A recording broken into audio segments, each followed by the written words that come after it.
Bismillahirrahmanirrahim. Allahumma salli ala Muhammad. Okey, kita akan buat tetak, hentak dan tikam pukulan pegang menyimpan dengan kuda sederhana tinggi.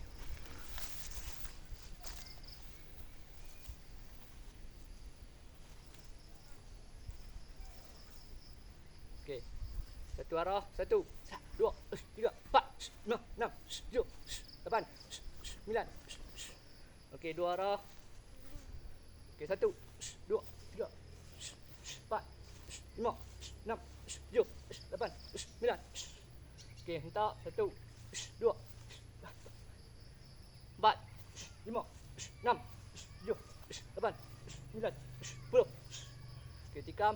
1, 2, 3, 4, 5, 6, 7, 8. Okey. Kita akan buat hotel 80 darjah. 1, 2, 3, 4, 5, 6, 7, 8, 9, 10. 1, 2, 3, 4, 5, 6, 7, 8, 9, 10.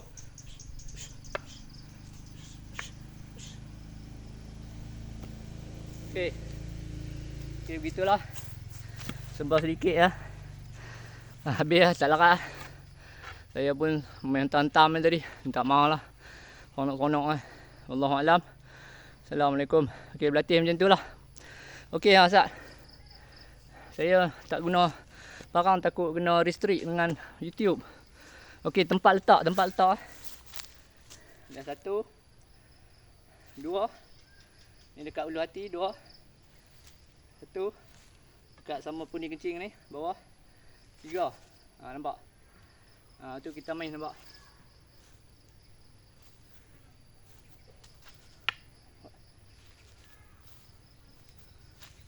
Okey. Tak, ada masalah macam tu, nampak?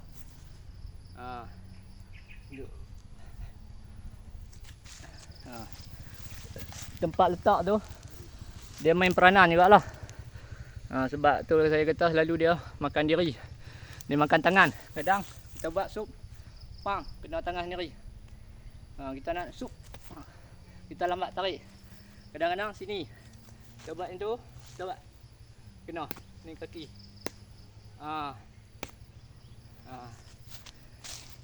Jadi sebenarnya kalau main pegang menyimpan ni, dia tak panjang.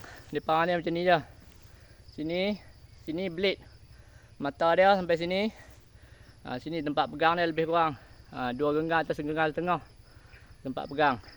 Panjang ni lah. Panjang ni je. Dan kalau kita letak pun elok-elok lah sampai kat sini. Ada lebih sikit lah. Kalau panjang sangat memang dia tak biasa punya. Makan diri lah. Itu kita takut lah. Jadi hati-hatilah, kalau baru mula tak payahlah berlatih dengan parang tajam. Lagi tak pasal-pasal. Wallahualam. Cubalah berlatih seusaha yang mampu dan beramal semampu yang boleh. Dan juga belajarlah ilmu agama, ilmu fardu ain. Wallahualam, nanti kita sambung. Tengok saya dah masa saya akan buat video. InsyaAllah, doakan saya dimurahkan rezeki, sihat semua. Assalamualaikum warahmatullahi wabarakatuh.